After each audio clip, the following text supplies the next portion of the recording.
The people of Unity State are raising their voices, calling for the immediate release of Dr. Riek Machar, the suspended first vice president of South Sudan.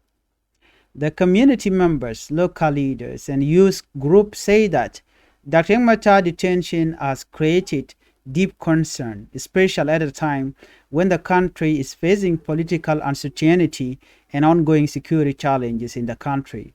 They believe his release is important for peace, reconciliation, and the stability of South Sudan. According to the resident, keeping him under restriction is a violation of his political right and the will of the people who support him. Calls for Dr. Machar freedom are growing louder across Unity State, with citizens urging both the government and regional partners to act quickly.